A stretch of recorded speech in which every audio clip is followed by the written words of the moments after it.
Aduh, rambut tambah panjang, jenggot tambah lebat. Mana nih efek work from home?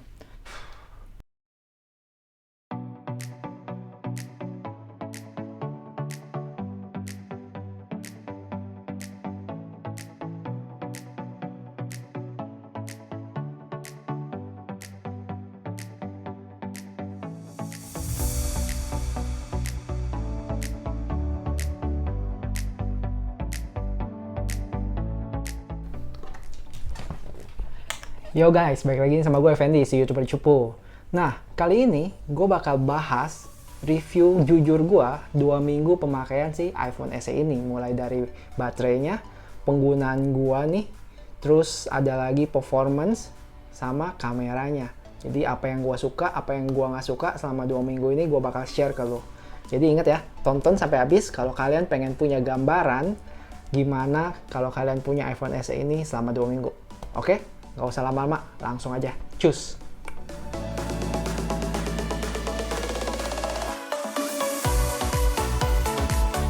Yang pertama, ukuran dan desainnya. Jadi di sini ada yang gua suka, ada yang gua nggak suka juga. Jadi kalian tahu ukurannya yang kecil ini bikin kalian nggak enak buat ngetik sama main game.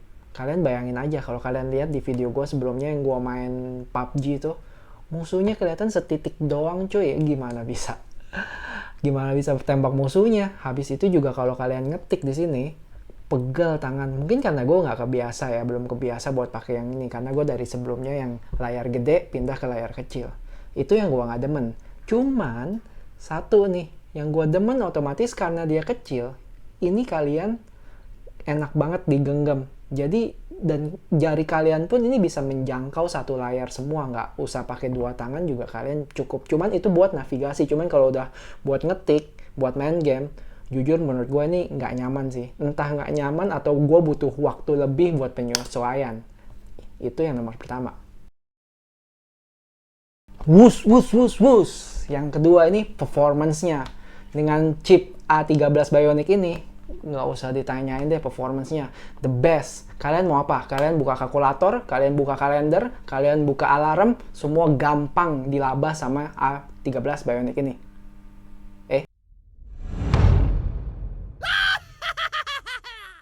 Nggak. Maksud gua, kalian mau main game seberat apapun, kalian mau browsing, kalian mau ngapain aja deh. Pokoknya no lag, tanpa lag semuanya mantap. Jadi performance itu salah satu nilai plus dari si HP mungil kecil ini. Nah, yang selanjutnya itu penggunaan baterainya nih. Seberapa tahan sih nih baterai. Jadi, kalau gue bilang jujur, sebenarnya kalian nggak bisa samain nih penggunaan baterai untuk setiap orang. Tergantung kalian itu tipe user yang mana. Jadi, misalnya, buat gue sendiri, gue bukan tipe yang terlalu intens HP nempel terus sama gue. Jadi, biasa paling gue buat Instagram, YouTube, Facebook, texting, sama beberapa kali ambil foto dan sebentar-sebentar doang kalau stres paling nge-game lah paling 10-20 menit, setengah jam kayak begitu. Itu gue bisa kok seharian dapet. Jadi biasanya gue nge-charge mulai dari jam 9, jam 10 malam, terus kelar sekitar jam 12-an, habis itu udah besoknya lagi bisa langsung satu harian kalian ngecas lagi. Jadi menurut gua untuk sekarang yang emang gua lagi di rumah terus nggak kemana-mana, ini cocok. Cuman gua nggak tahu ya, ntar misalnya kalau kita udah kayak normal lagi keluar, mungkin pas kita di kereta atau apa mainin HP mungkin bisa sedikit lebih boros dari yang biasanya gua pakai. Oh iya, satu lagi nih tambahan, kalau emang kalian udah ketemu main game berat dan terus-terusan, apalagi kalian juga melakukan video recording, itu baterainya pasti payah banget di sini. Gue sempat bikin satu video main game dari 100% sampai 0, itu cuman hampir 3 jam doang bisa bertahan, tapi itu full main dengan settingan yang tinggi ya. Jadi kalian punya bayangan nih kalau pakai ini ntar baterainya seberapa kuat nih, dan tergantung kalian pakai apa juga. Terus gue mau bahas juga satu tentang charge si baterai iPhone-nya ini nih. Jadi kalian bakal nanya, banyak yang nanya nih, Kak, kalau ngecas 5 watt itu pakai yang chargeran 5 watt itu berapa lama? Terus kalau ngecas pakai wireless atau pakai yang fast charging berapa lama? Jadi di sini gue ada datanya, gue udah sempet coba. Jadi untuk yang ngecas pakai 5 watt itu kurang lebih sekitar 2,5 jam sampai 3 jam untuk yang 5 watt chargeran. Nah, untuk yang fast charging itu 1,5 jam hampir 2 jam atau 1,45 menit lah. Nah, untuk yang wireless ini gue kadang bisa dapat 3 jam, bisa 3 jam lebih juga.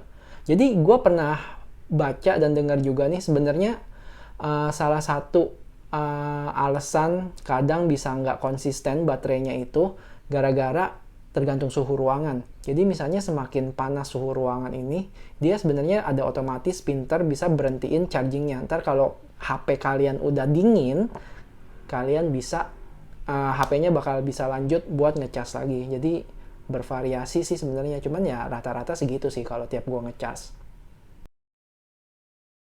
Nah, yang selanjutnya nih pasti yang kalian tunggu-tunggu nih, yaitu tentang kameranya. Untuk plusnya, aduh, nggak usah dibilang deh. Kalian bisa lihat di video-video gue sebelumnya. Bahkan gue sampai bikin satu video full vlogging pakai ini HP. Hasilnya the best. Kameranya juga keren. Portrait mode-nya mantep banget. Oke, itu yang gue suka. Tapi yang gue nggak suka di sini ada dua. Satu, dia nggak punya night mode. Yang kedua, dia nggak bisa portrait buat benda atau binatang. Oke? Dua itu sih yang gue nggak demen. Tapi kalian jangan sedih nih. Gue di sini kasih tahu kalian ada magicnya biar dua itu bisa diatasin. Yang pertama, untuk masalah night mode, kalian bisa pakai ada aplikasi yang namanya Neural Cam. Nih, kalian lihat deh contohnya. Dari sekarang nih, yang ini nih, contoh standar low light-nya pakai iPhone SE, kayak begini. Dan gue punya perbandingan kalau pakai si Neural Cam. Nah, hasilnya kayak gini. Ya, kelihatan banget kan? Hasil duanya itu beda banget, lebih terang di result di bagian yang neural cam-nya.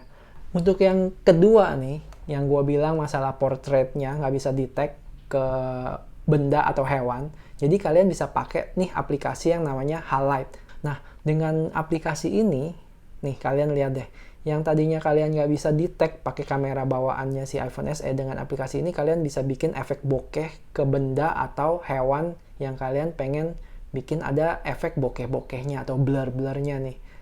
Keren kan? Nah, jadi kalian udah tahu kan, kelemahan kamera yang 2 poin tadi itu bisa teratasi sama 2 aplikasi keren yang tadi gue bahas. Dan 2 aplikasi ini berbayar, cuman nggak terlalu mahal juga sih, nggak sampai 100.000, kurang lebih 50.000 sekian lah rupiah ya. Jadi kalian kalau emang punya ini sih keren banget. Dan kalau kalian pengen tahu cara pakainya detailnya, kalian komen aja di bawah, nanti kalau emang banyak yang minat, gue bikinin tutorial cara pakai 2 aplikasi kamera ini buat menunjang si iPhone SE kalian biar lebih cihuy nih cara pakai kameranya. Oke, itu dari kamera. Panas banget, gila. Jadi itu aja poin-poin dari gua pengalaman 2 minggu pakai si iPhone SE ini. Semoga bermanfaat buat kalian. Kalian punya gambaran gimana kalau emang kalian memutuskan jadi buat beli HP ini. Intinya, kalau kalian nggak masalah sama layar kecil, ingat ya, masalahnya apa? Main game nggak enak. Dan buat ngetik sih, buat gua pribadi sih agak-agak pegel ya jarinya ya. Kalau kalian nggak masalah sama layar kecil itu, kalian bisa hajar aja. Karena kelebihan dari layar kecil juga, kalian enak kok bisa pakai satu tangan, digenggamnya enak. Itu masalah layar. Yang kedua, kalian ingat baterainya nih. Kalau kalian tipe orang yang nempel terus sama HP, ingat, gue pernah tes, apalagi main game full, 3 jam langsung lewat ini baterai. Cuman kalau orang yang tipe yang normal-normal aja, pegang HP biasa, seharian cukup kok ini. Gue udah coba sendiri. Ya udah, jadi terakhir, kalau kalian udah sempet mampir ini channel 1, 2, 3 kali, lihat video ini terus, lihat muka gue terus, kalian gak usah pusing. Kalian langsung subscribe aja. Buat yang udah subscribe, jangan lupa ya, nyalain tuh loncengnya. Ting nong, ning nong, ning nong. Udah, segitu aja. Kalian jangan lupa komen, like, dan share videonya. Oke? Yang tadi jangan lupa subscribe. Oke? Bye-bye.